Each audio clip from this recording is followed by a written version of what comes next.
Hello.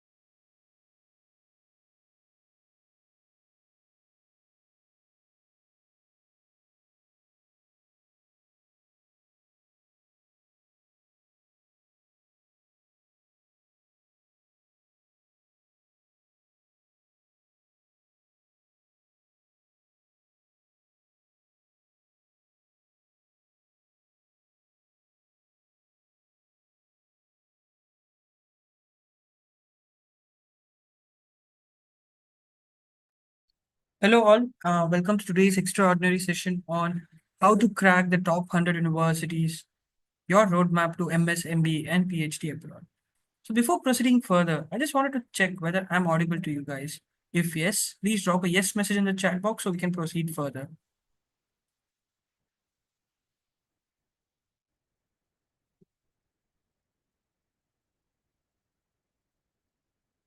Okay. I would request everyone to drop a yes message in the chat box so I can proceed further.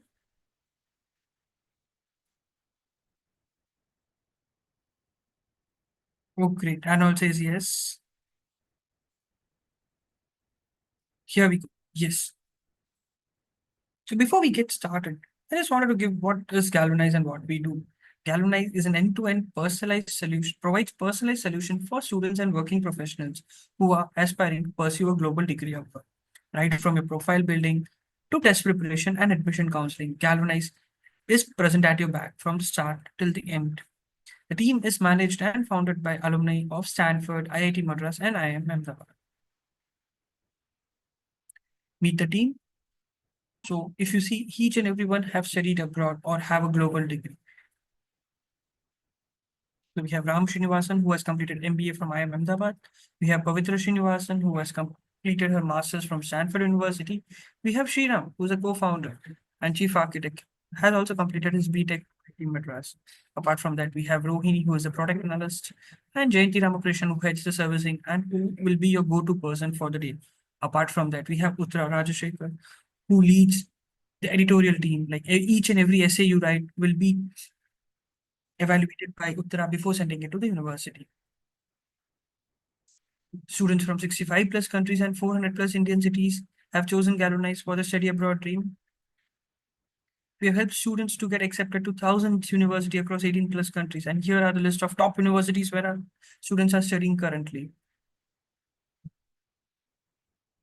So meet your host, Mrs. Jayanthy Ramakrishnan, who has done PhD from University of Tennessee, heads the servicing at Galvanize Global Education. Having studied in the US herself, she has helped thousands of students to get the best university admit across the world. She heads the team, and here she is to give away the session for you guys. Over to you, Jayanti ma'am. Thank you. Thank you, Sahil. Hello, everyone. Thank you very much for joining us today. I hope the session is useful and I'll be able to answer any questions that you have about studying abroad. So I'm assuming that since you have joined this session, you have decided that you want to study abroad, or you're thinking about studying abroad, or maybe you have not yet made up your mind. And that is one of the things that you would like to do. So in this session, I will cover the why, where, what, and how, so that you have all the information you need about studying abroad, and then you're able to make an informed decision as well. So in the session highlights, I will be talking about why you should consider studying abroad, where you could do, what do the international universities actually look for, and how will you navigate this journey. Okay. Now, I will also touch upon the few points during the session as to what is the ranking of the universities that you should think about. Because the first thing that, when we talk to students, the first thing that comes out of most of their mouth is that I want to go to the top university in the world. Whether they are actually they have the profile to go there or not is something that they think about later. But while it is good to have those aspirations, you also need to know what you need to have to get there actually. Okay. So first of all, let me start with the basics as to why should you consider studying abroad. Now, for those of you who have studied in India, you may have seen that there are some challenges that you may come across during your journey with respect to the facilities that you have available at your university, or with respect to the infrastructure, or the type of exposure that you get in the university. And what we have seen from our experience personally, and also from what our students tell us, that most of the universities abroad have excellent technology, excellent research facilities. They have very good infrastructure, which gives students a lot of opportunities to learn and explore. Moreover, the degree that you get post your bachelor's, the master's, PhD, or MBA degrees, there is a lot of hands on training that goes on, which is very important because after this degree, you are planning to go into the workforce.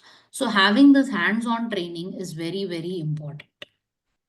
The other thing is the international exposure.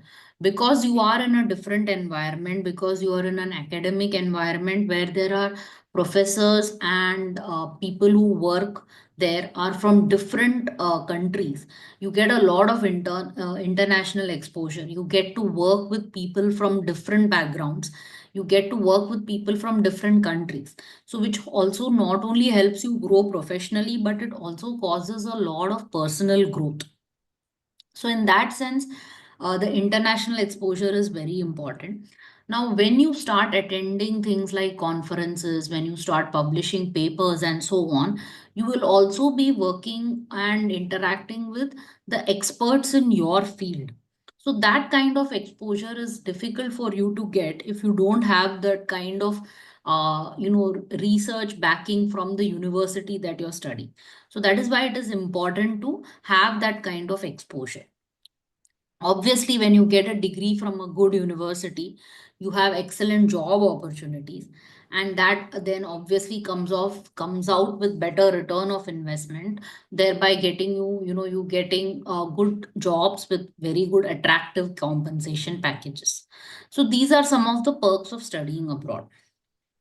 Now, understanding the top graduate programs. So here I have given you the general ranking of the universities. Um, and I'll just wait for on the slide for a few seconds for you to look at it. Now, this is some information that is available to you widely. Any QS ranking. If you're particularly looking for US, then you can refer to US News ranking. Now, while these rankings are based on certain factors, and that's how they are all the universities across the world are ranked. One very, very important thing that you have to do is that you have to see, while the university ranking is very important, you need to make sure that the program that you are planning to study, your area of interest, is also well established and well developed in that university. Otherwise, what happens is you go to a university just because the ranking is very high. So, of course, you get that university name on your resume and your profile. But you also have to make sure that you are getting the best out of the program that you are enrolled in. So, while rankings are important, it should not be the only factor that you use when you decide which university you want to apply and you want to go to. Now, before I go into more details, here are some of the popular programs that our students have gone to in 20, will be going to. Okay. So you can see that there is a wide variety here. We have students going for an MBA program.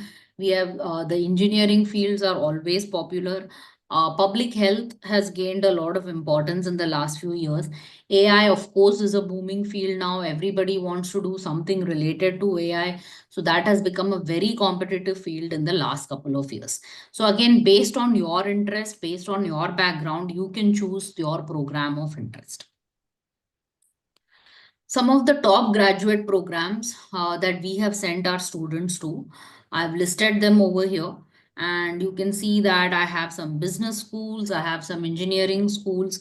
I have also listed some of the best social sciences and public health schools. And I'm very happy to say that Galvanize has always had students going into very good universities. Okay, now what do universities look for in their admission process? Now, this is probably the thing that all of you are interested in. So let's take a look at it. Now, you have to realize that getting into a top university means that you are one of the students that the university considers will be very beneficial to have as a student, because they are investing money. Many times these university offers come with funding. So at that time, they are making sure that they are investing in you by taking you as one of their students. Now, if it doesn't come with funding, but they still give you an admit, they still see potential, they expect that you will come to the university and make, do something great. So it is, what are they looking for? They are especially looking for a student with an exceptional profile. Now, what does this exceptional profile mean? It means that you have to have the best academics. Your GPA has to be top notch, and you not only should have done what is required by you, by the university that you're studying, but you should have gone that extra mile. You should have taken research opportunities. If you were able to build something, if you have shown some kind of entrepreneur skills, those are the kind of things that will make your application package stand out. While everyone may not be able to do all of these things, top universities have very low acceptance rates. So they are always looking for the best candidates. So, first and foremost, depending on what you're studying, you need to make sure that you have you have excellent academic scores. You don't lose out, try and not lose out anywhere. Having said that, what if one of your semesters was difficult and you didn't get great points? So you don't have a 4.4 GPA out of 4, you have a 3.5. Does that mean that you can't get into a top university? No, it doesn't mean that. What it means is you have to work extra hard to show something else in your profile, to highlight some other part of your profile. That is where things like research and internships come into picture. So ideally, every year of your undergrad, maybe not the first year, but from the second year onwards, you should be actively participating in some kind of internship program. You should, if you want to do a research type of field, if you want to go into a research type of field, then you should be active participant of a research program. Now, how do you find these opportunities when you are in college? What you can always do is that look for professors who are working. Professors in your university may be working on some other research on the side. They may be able to have, they may have some tie-ups with the industry to get you internships in good companies. So those are the kind of connections that you have to use. You basically have to make sure that during that entire process of your undergrad, you are constantly doing something to improve your profile. That could be something, it could start out with something as simple as taking some certification courses, which will improve your depth in the knowledge in the field you're studying, that will improve your understanding of the concept and maybe help you apply something. Now, if you are the kind who wanted to build something, then you have to look for ideas. Are you trying to solve a problem? Is there a problem, society in the problem in the society that you're trying to solve? Can you find a smart solution for it based on what you are learning? Can you find a intersection on something that you have learning and use it to solve a problem that is existing in society? So these are the kind of ideas that universities are looking for. So it is extremely important to make sure that you have a clear idea on what you want to do and how you are going to do it. So if your goal is to go into one of the top universities, say into UC Berkeley or MIT or Harvard, then you need to know what kind of program are you targeting, and what is it that you need to go in there. You should do a lot of research on the type of students that these universities normally give admits to. Now all of this information, most of the times I would say, is widely available on the university websites itself, because they want to show off the talent that they have admitted to the universities. So every year they do put out a list where they talk about the students that they have admitted. They talk about the profile of the students that have been admitted that year. So you have to look and see, okay, what has this person done? How is this person different? What did they do so that their profile stands out? So these are some of the questions that you need to answer during your undergrad years and work towards it to make sure that you are able to even apply to the top universities. Okay. Now, once you do all of this work, you need to then highlight that in your application package. Now, since you are here and you're in India and you are applying to universities abroad, um, very rarely do they ask you to come for an interview, or and some of the universities do online interview these days. But before that, before they even reach that point, how do they get to know about you? They get to know about you through your essays. So it is extremely important that all of these points, all of these things that you have worked on in the last 3 or 4 years is highlighted very nicely in your essays. Because that is how the admissions committee and the admissions officer get an idea of your profile. They understand what you have done. Okay, so it is very, very important that you highlight these experiences, you highlight your story in your essays. Um, Definitely, the other thing that I want to talk about is your resume. Very often we have seen students bring us resumes which are very fancy.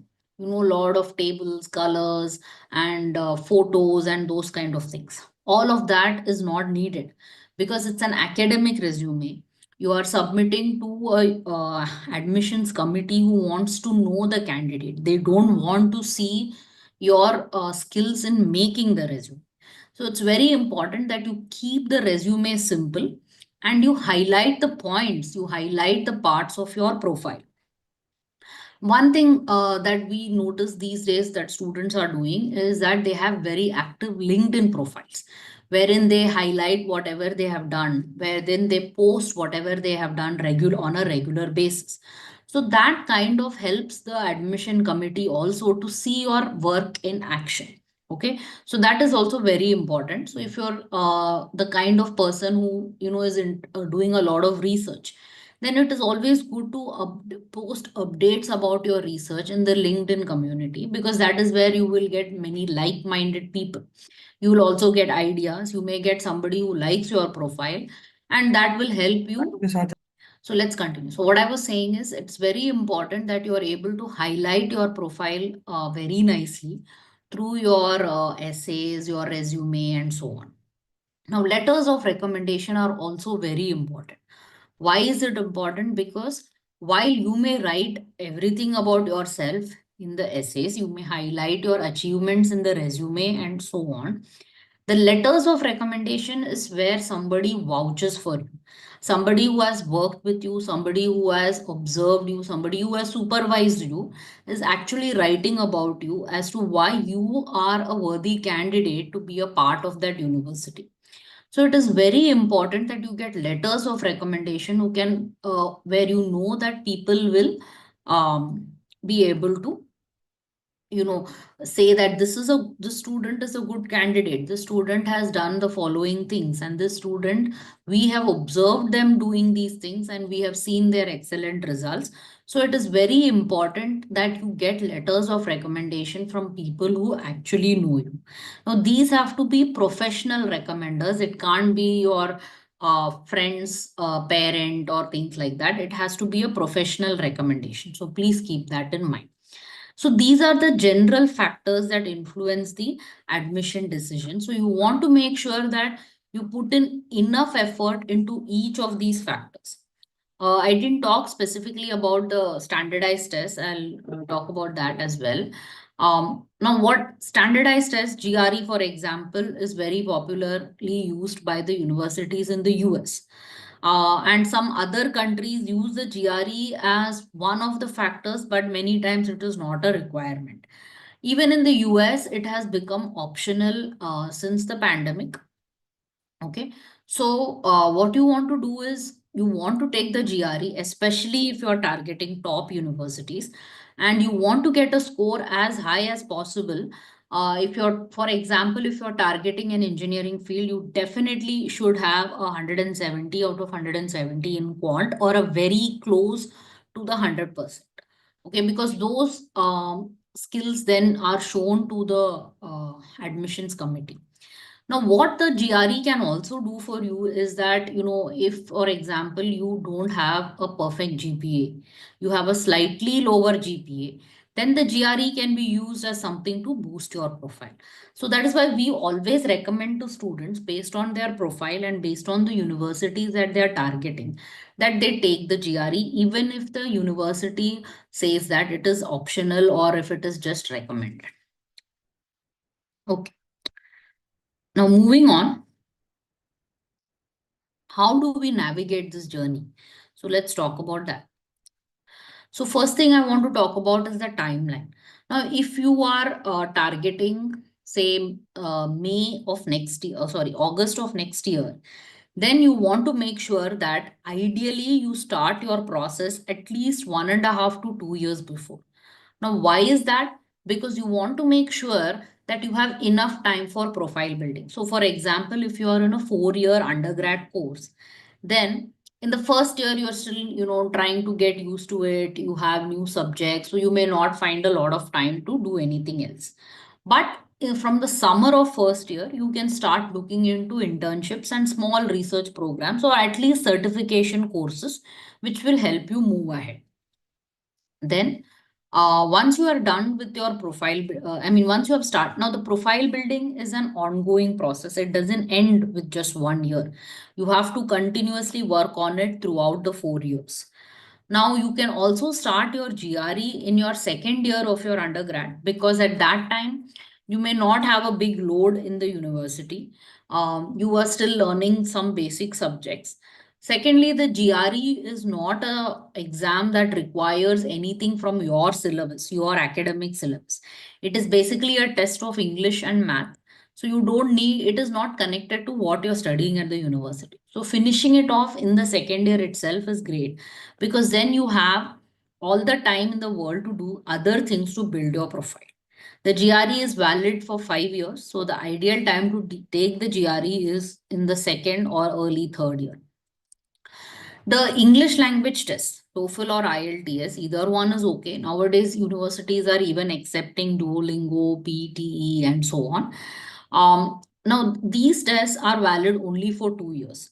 So you just want to take it in your final year, that is the year before you start doing, just a couple of months before you start doing your applications, so that they are valid at the time when the applications are submitted to the university, as well as for 6 months after you reach the university. Okay. Why that is important, I will tell you in the subsequent slides.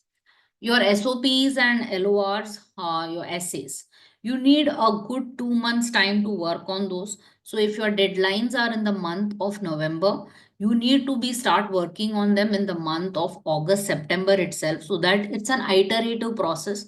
You may think of a few new ideas every day. You may want to incorporate it. You may want it read by peers. You may want it read by some other people. If you're taking professional help like Galvanize, then our editors will be able to edit your drafts and so on. So it's an iterative process. That is why you need to spend a good amount of time, at least 2 months on it.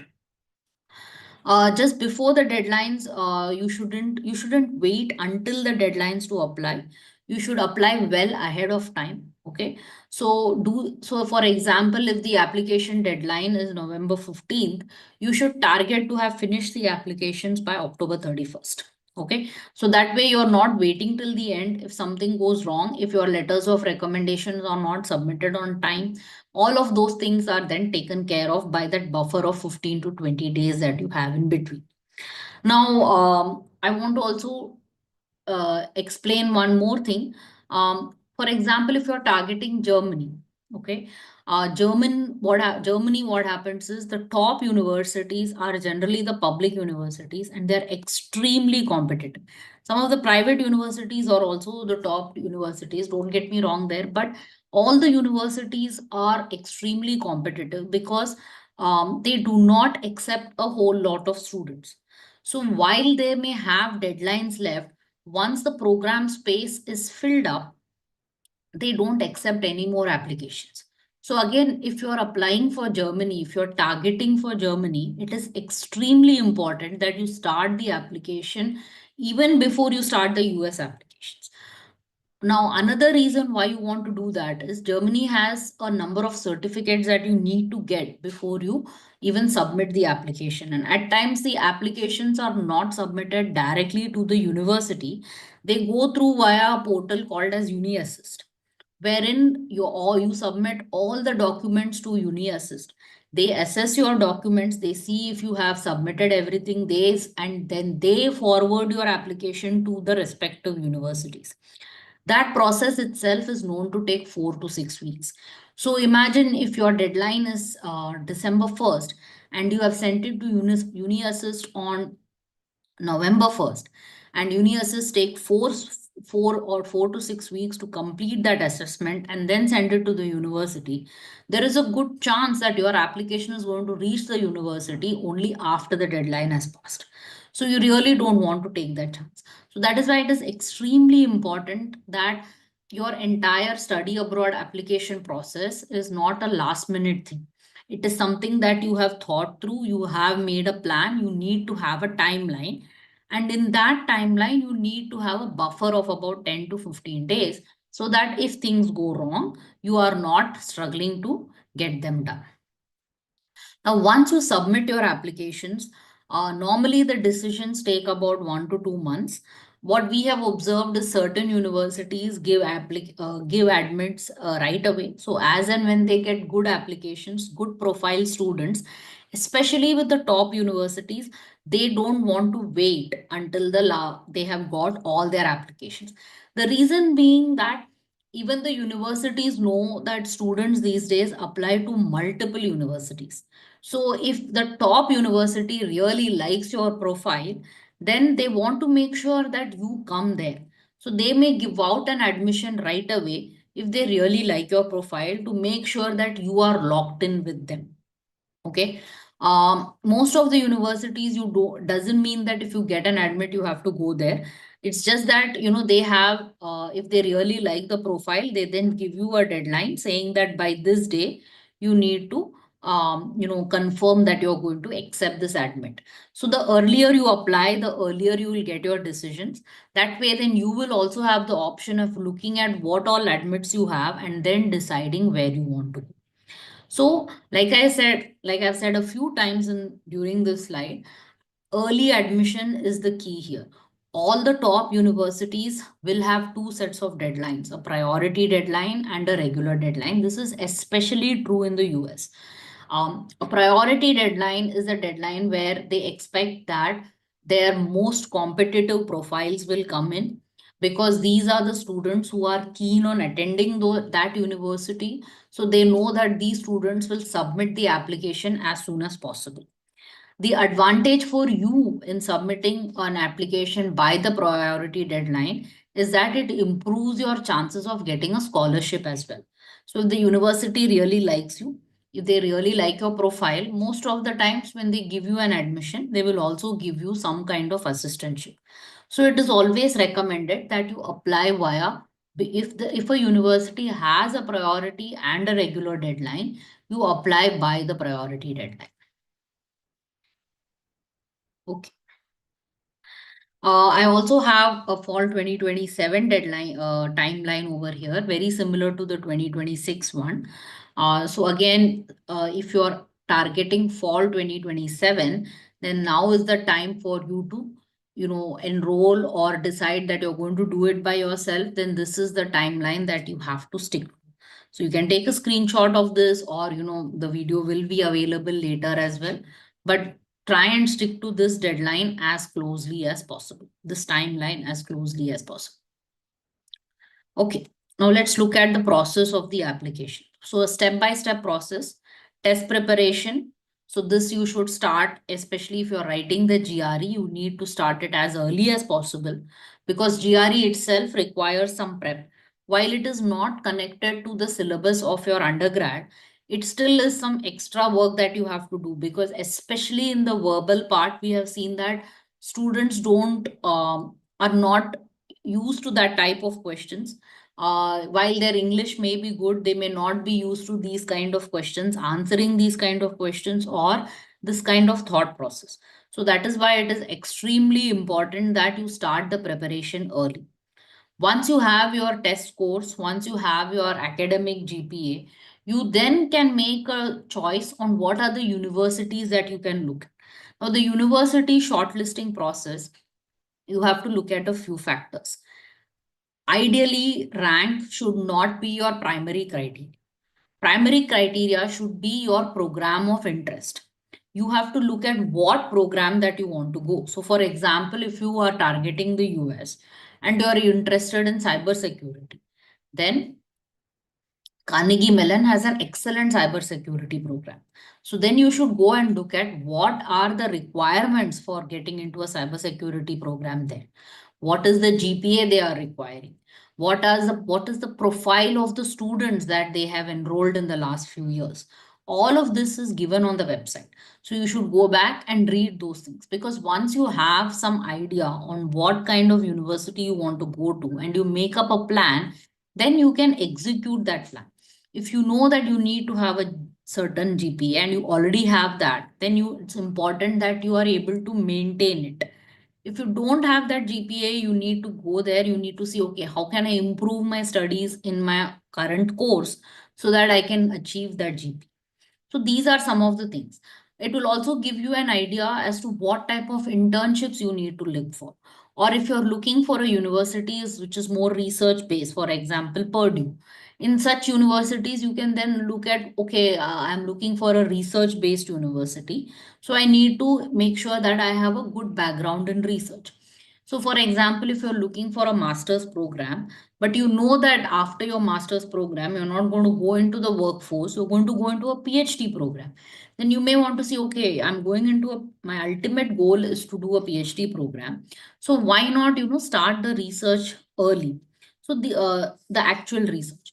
So that way you then have the necessary background and you can show that you are a dedicated student who has been working on this for a few years.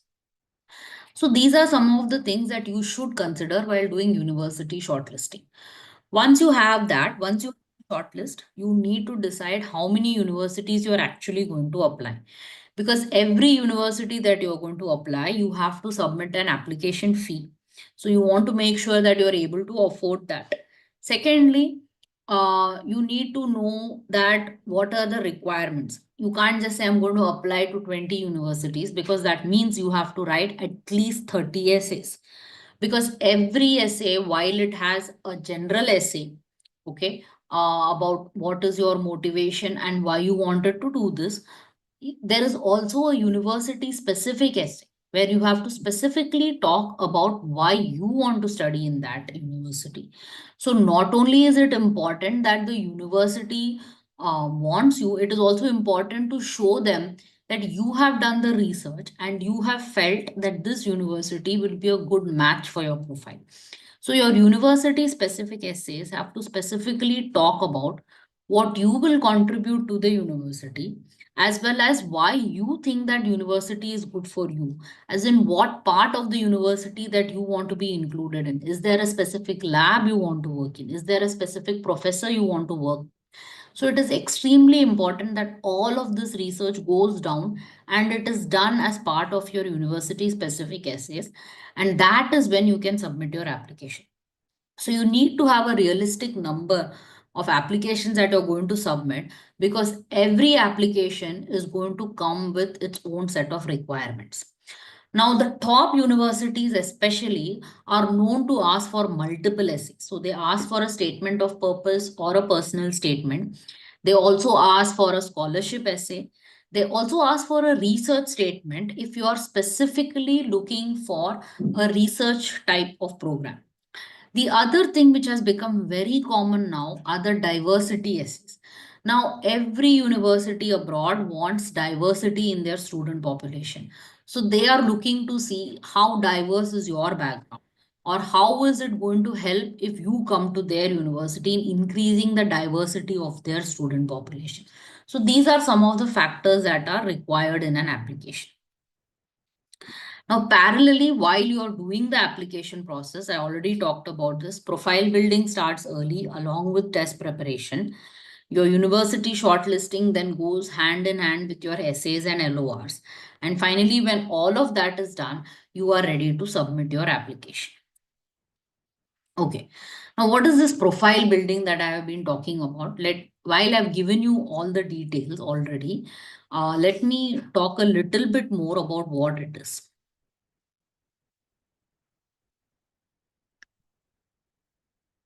Okay. I think I missed a slide. Okay. Profile building, why is it important? So we have already talked about this a lot before slides. Basically, you have to highlight the uniqueness in your profile. So your profile cannot be same as the other 150 or thousands of other applications that are going to be submitted to the university. So you have to make sure that your profile stands out. So in order to do that, it is not something that you can say that I'm going to start 3 months before and my profile will stand out. Remember, it is a marathon. It is not a race that you can just start and say, oh, I'm going to be done in 2 months. No. You can also take that approach, but then you have to make sure that you temper your expectations and apply to universities which do not have such a competitive student population applying there. Okay, so since we are specifically talking about the top universities, you have to make sure that your profile is top notch.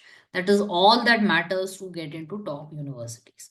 Okay, so it is important that your profile is top notch. It is also important that you are able to highlight the qualities of your profile, highlight the main aspects of your profile very well in the essays.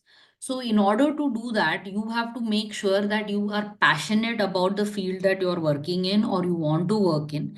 And what have you done to improve that passion? What have you done to boost that passion? So that is why various activities like research programs, internships, and all of that comes into picture. So these are some of the examples. So working under professors, I already told you that. So that way you get to be mentored by an expert in your field. At the same time, you are doing something beyond the academic requirements of the program that you're currently in. Internships and projects gives you that hands-on experience, certification and courses. Now, all of these things have to have some kind of tangible results. So if you work under a professor, you get the research experience. You are able to publish papers. You are able to attend conferences, and while you may or may not get a chance to present at a conference, you at least get to interact with people in who are the experts in your field at the conferences. Similarly, working for internships and projects is very important because there again, you get the real world experience. And that way you actually get to know whether this is something that you really want to pursue. And then that helps you bring a fresh perspective into your applications. So for example, let me talk about a student that we helped out. He was in petroleum engineering, and during one of his internships, he went into a little bit of a managerial role because he was managing a small team as part of a 6-month long internship. Now, what the student came and told us is, while I'm really interested in petroleum engineering, I'm also interested in doing some kind of a management role. So we wanted to make sure that he gets the best of both worlds. He wants to stay in touch with engineering as well as he wants to pick up some management qualities during his masters, because he ultimately wants to go into a managerial role but still have the technical expertise. So for this student, we then suggested engineering management, and we made sure that all his essays highlighted this aspect of his motivation as well as how we worked on it. Okay. So that these are the kind of connections that you have to make when you're doing your applications. Okay. Now let's talk about test preparation. Again, here I already mentioned that the ideal time to take your GRE is in the second year. Third or final year, yes, you have no choice. If you didn't get a chance to take it in your second or third year, then you have to take it in the final year. Now, what is a GRE? It basically has a verbal part. Each part is 170 points. The higher the points, the better your chances are, especially if you're going into the STEM fields. It is very important to have a strong math score. Okay. What we do here at Galvanize is that we understand your profile when you come in. So, as soon as you enroll with us, we will make you take a diagnostic test, and then we will understand what your strengths and weaknesses are. Based on your scores on that test, we actually give you a personalized study plan. Okay, so somebody, for example, just to give you an example, if somebody is very strong in probability and we see that in the diagnostic test he or she has scored extremely well there, in such a case the personalized study plan is going to have lesser sections, lesser exercises on probability, but may have more exercises on some other part of um, the GRE that we feel that you're weak in. Okay.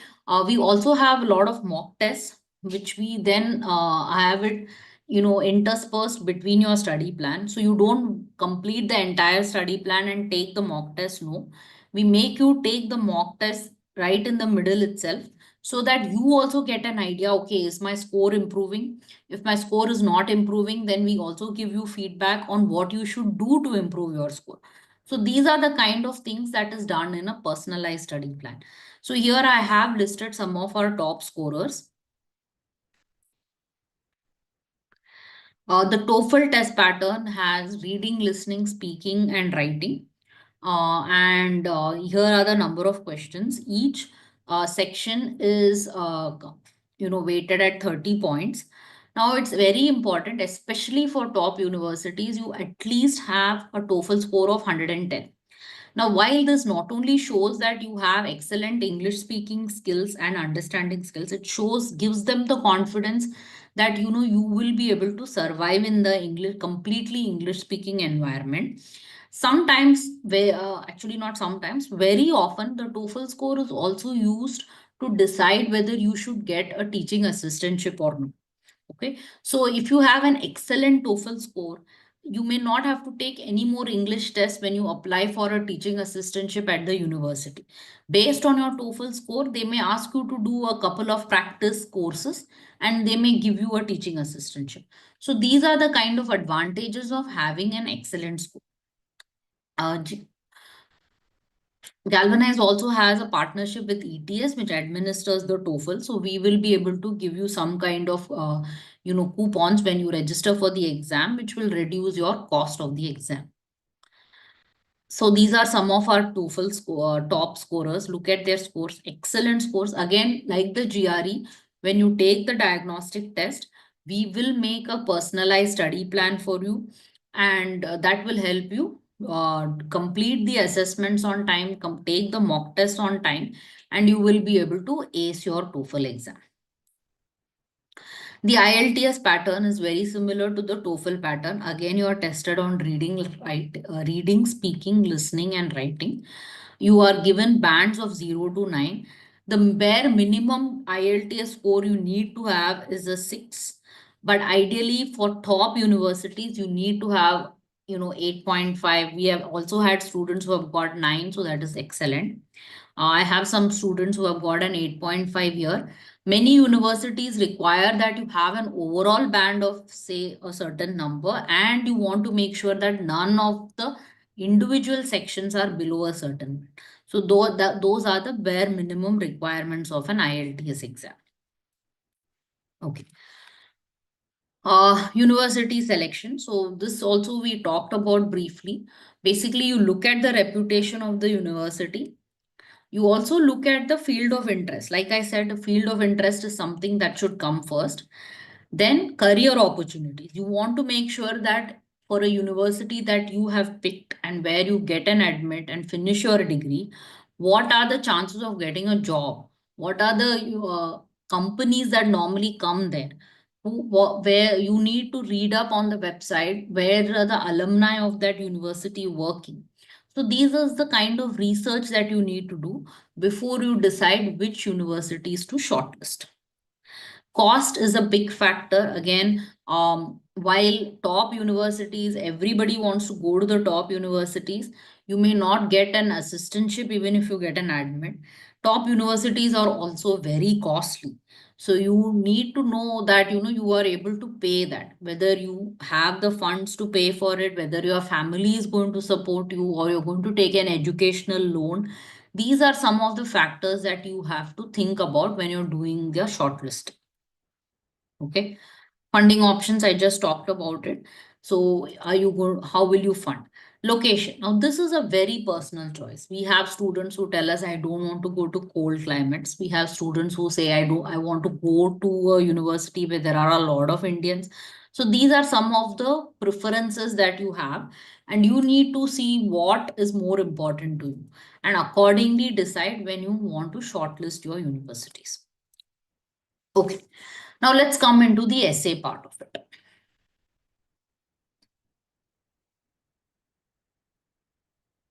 Okay.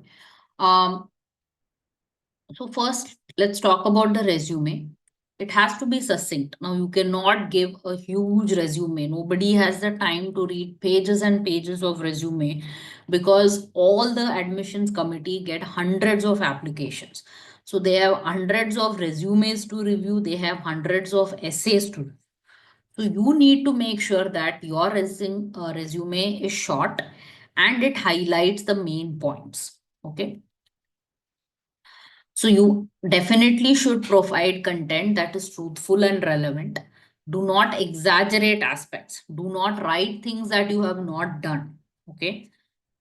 If you are applying for a postgraduate program, you don't need to include your 10th and 12th grade marks. Even if you are a state topper, even if you're a school topper, you do not need to include that. Definitely do not add photograph, unnecessary colorization or graphics in the resume. Academic resumes need to be straight and neat and straightforward. Statement of purpose.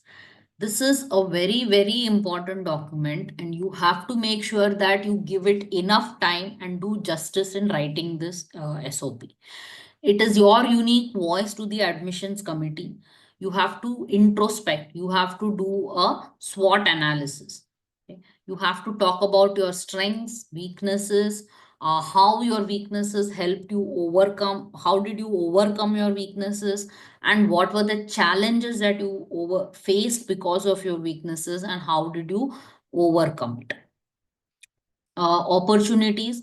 What were the opportunities given to you? How did you take advantage of it? Did you take advantage of the trends that are available in your industry and so on? And what were the other, some of the challenges that you faced during this? So all of this has to be nicely woven into a story and it has to come into your SOP. Okay. What is the SOP structure? It follows a standard introduction, body, conclusion. You need to have an attention getter. Normally, they say that admission committees get so many applications that they read the first line, and if the first line is boring, or if they think that the first line is something very, normal and common, they don't even go ahead. So you don't want to do that. You want to grab the attention of the reader in the first line if possible. So that is what it is very important in an SOP. Normally, we say that an SOP is should be about 1 to 1.5 pages. Now, one thing that I want to point out that we have been recently seeing is that many students use ChatGPT or AI tools to write their SOP. While it is easy for you because you don't have to spend time, you just have to give some ideas, and the tool gives you very nicely written essays with excellent usage of words and the English language. It is not something that is unique to you. And admission officers are very tuned to this. When they read, they have read so many essays in the course of their career that they can very easily read when something is written by a student and when something is written by using a tool. So this is something that you definitely want to avoid. Okay. Even the other thing that I do want to point out is, even here at Galvanize, while we help you with the essays, we don't write them for you. What we do is we get inputs from you. We want you to do that introspection, which is why we urge students to start this process early. We want you to think about it. We want you to take time, maybe 1 week, 2 week, to look at the questions we give you and then answer those questions, because then we can weave it into a story for you. So it is extremely important that this much effort is put into writing an SOP, into writing a university essay. The other very common mistake, and which is completely a very big reason for getting a rejection from a university, is not doing the research on the university, not doing the due diligence of going into the program website, seeing the faculty there, seeing who is connected to whom, how can you fit in that role, and things like that. So that is again very important for every student to do. You have to customize your university SOP according to the requirements of the university and not send the same university SOP to all the universities. So please keep that in mind if you are going to do this process on your own, that you shouldn't stick to one SOP for all the universities. Okay. So again, I talked about these things. SOP writing calls for self-introspection, so it takes time. Clearly state which field, what specialization you want to do. Use formal English. Don't use slang. Don't use, the colloquial language. Follow instructions. Many times universities give you a word limit for writing the SOP. Just because you want to write more doesn't mean that you don't follow their word limit. So stick to the word limit as much as possible, because they are very clear on the instruction they gave you, and you may just be penalized for not following that instruction. And always avoid controversial statements in the SOP. Depending on your field, of course, if you are applying for a field like political science, then you may need to bring in some politics. But even then, you need to write it in such a way that you don't offend anyone, as you don't know who is going to be reading your SOP. Okay. Let's see an example here. So I have the student Samarth Krishna, who had done a bachelor of medicine or an MBBS program, but he wanted to make a shift and wanted to go into the public health field. And I'm very happy to say that he's at Johns Hopkins, which is one of the top universities in the world for bio-related programs. So if you see that he has an excellent profile, very good GPA. Now, even though his GRE score is slightly low, that's okay, because he's going into a bio-related field. It did not require that he have a very high GRE score. His TOEFL score is also good. He has done a lot of internships as part of his program. He was also a research coordinator. And the interesting thing is, because he is a doctor and he wants to go into the field of public health, he wanted to make a show why he has to do that transition. Okay. So if you see here, I have taken a excerpt from his SOP and put it over here. So if you let me pause for a few seconds and let you read this.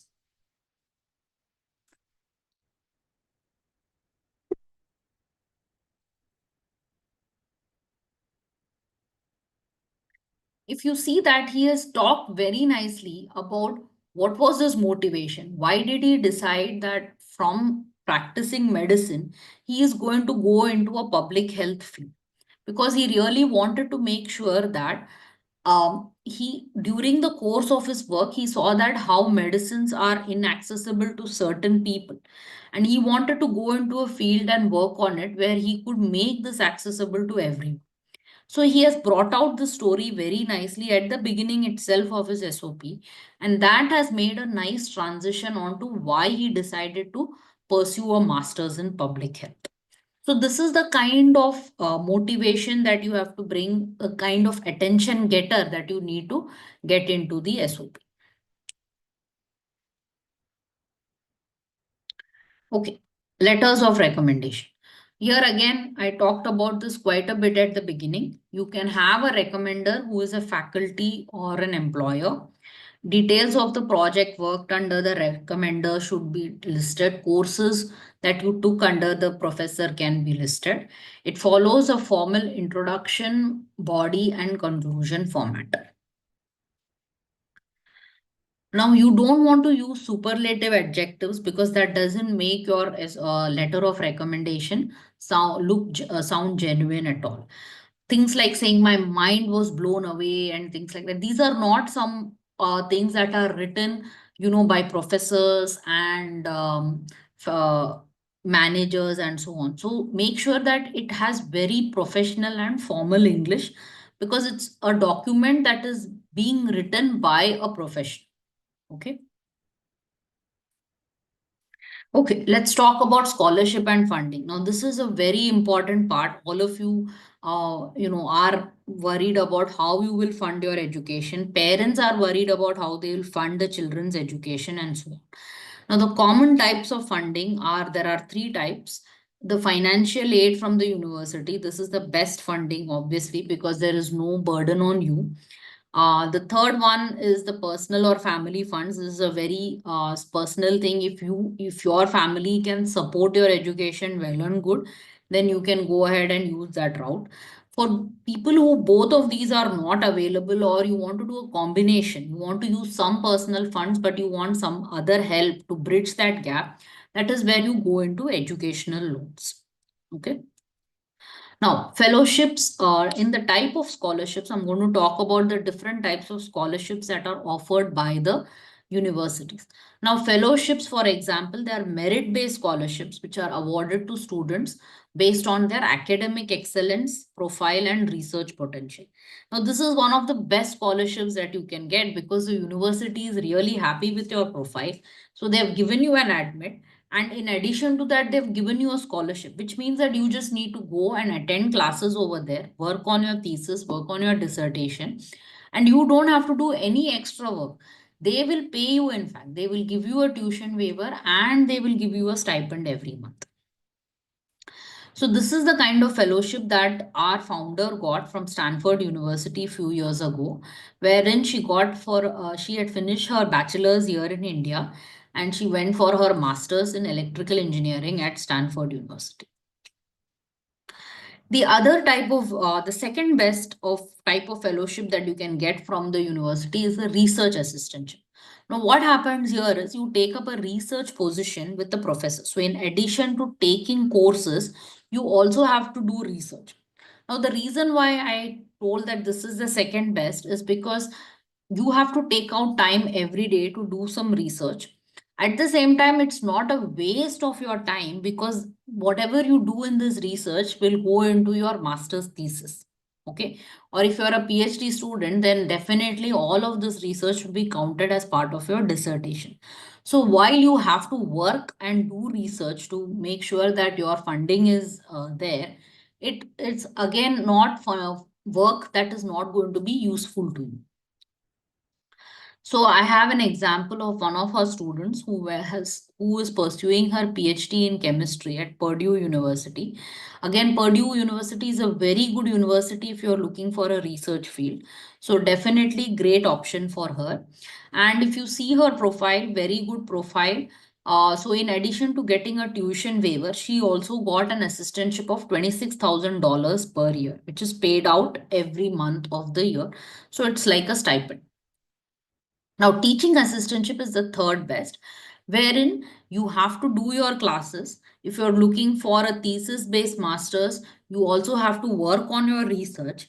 And in addition to that, to getting your funding, you have to be a teaching assistant. So here you could be assisting a professor in teaching a class, you could be conducting a lab, or you could be an independent instructor yourself. So there are various combinations at which the university can employ. Now here again, this definitely is a great experience for you if you are doing, say, example, a PhD or even a master's, and in the end, you want to go into a teaching program. You want to become a professor or you want to become a faculty or an instructor. Then this is a stepping stone towards that. So, again, while you have to do a little bit more extra than what you would have normally done if you had got a fellowship or an RA, it still is worth exploring because it gives you a new new path to look upon. So here I have an example of another student, Anushi, who is doing her PhD in public health at Texas A&M University. She received a teaching assistantship which covered her complete tuition fee, as well as she got a monthly stipend of $2,250. And in addition to that, she had to assist a professor while she was teaching the class.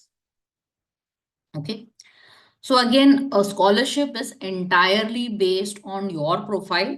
And of course, what does the university have to offer? Every university has certain amounts of funds that every year that they can give out as scholarships. So that is why you need to also look at, this is one more aspect that you can look into when you're doing your shortlisting. You can see what is the kind of funding that the university gets from research organizations, from the government. If it's a state university, what is the funding that is given to the state universities? So that could also be a factor for you while you decide which universities to apply to. Okay. Education loans, like I said, based on your profile, based on your current financial situation, you will get an education loan from leading banks. And there are a lot of combinations here. You may get it with or without collateral, with or without cosigner, depends on the interest rate, depends on your profile, your credit score to give you a correct interest rate. What we have also seen is that many banks, they offer a pre-approval or a conditional offer based on your GRE score. If you have excellent GRE score and great academics, they may give you a conditional offer. So that may help you even again deciding what type of universities to apply, because you know that this much part of the fee is going to be covered by the educational loan. Many of these loans are also structured in such a way that for the first 2 years, you don't pay anything or you pay something minimum. And after you get your degree, that is when your payment schedule starts. So there are various options. And again, here Galvanize has tie-ups with a few partners, and we can help you out in finding the right partner. So recently, last year for fall 2025, 4, we helped a student Om. He got into the electrical engineering program at University of Southern California. But unfortunately, even though he had a good profile, as you can see, he didn't get any assistantship. So we helped him out by securing a loan. And as you can see from the testimonial here, he was very happy with the process. Okay, so again, I think the summary of my whole session is that you have to plan ahead of time so you can have a stress-free application process. And there are definitely a lot of advantages of being ahead and applying on time. Okay. Let me end the session by quickly talking about a little bit of our admits to top universities. So I have Hridabrata, who has finished her bachelor's in mechanical engineering, had excellent research fellowships and internships during that time, and has gone on to do a PhD in electrical engineering and computer science at MIT, which is obviously, as all of you know, the #1 ranked university. I have another student, Surubi, who is currently doing a master's in public health at Imperial College London. Again, very good profile and lot of extracurriculars. Navneet has a bachelor's in electrical engineering from IIT Madras and is currently pursuing his master's in electrical engineering at ETH Zurich. Vishal is studying at University of Cambridge, doing a master's in engineering for sustainable development. Pawan is from MIT Manipal, currently pursuing his master's in mechanical engineering at UC Berkeley. Again, the mechanical engineering program at Berkeley is ranked #3 in the world. Neeti has a computer science engineering background, but she wanted to go into MBA. She had some work experience and she is currently doing her international MBA at Emilon Business School in France. Sumit is from BITS Pilani, currently pursuing his master's in UPenn. Again, Ivy League University, excellent program. Malab from MIT Manipal is at TU Delft, pursuing his master's in computer science and engineering. Harini has gone on to do a specialization in cybersecurity at Carnegie Mellon. Frederico is currently pursuing his master's in aerospace engineering at University of Michigan. He had a bachelor's from University of Sheffield. Okay. So about Galvanize, we completely help you from end to end from the time you start, along with test preparation, understanding your profile, shortlisting, helping you with essays, visa, financing, and a few pre-departure services. In order to learn more about our services, get feedback, understand feedback about our services, please check us out on Quora. We also actively post on LinkedIn, so do follow us. If you have any questions, you can post them in the chat box. If you also want to talk one-on-one with one of our experts, do fill out the profile evaluation form that my colleague has shared in the chat box, and we will definitely get in touch with you and do a detailed analysis. Thanks, Jayanthy ma'am. That was a really wonderful session. So guys, if you have any questions, please post in the chat box, or you can also raise your hands and we will unmute you and you can ask your questions directly to Jayanthy ma'am.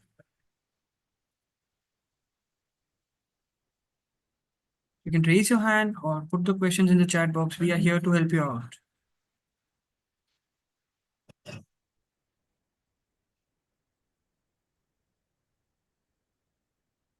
Any questions with respect to any country, you can post it over here. And Jayanthy ma'am is here to help you out, guys. Don't miss this opportunity. I request everyone present in the Zoom room. Okay. So there's a question from Shiva Darshini. Hello, ma'am. What would be the general profile of a NYU and NTU master students in AI? So NUS and NTU are one of the top most universities. If you see that NUS comes, I think, in the top 10 in the QS ranking. So Singapore is generally known for students. They normally admit students with excellent academic profile. So your academics have to be top notch. In addition to that, they don't necessarily require the GRE, but depending on the field that you're applying in, if you have taken the GRE, it definitely helps to boost your profile.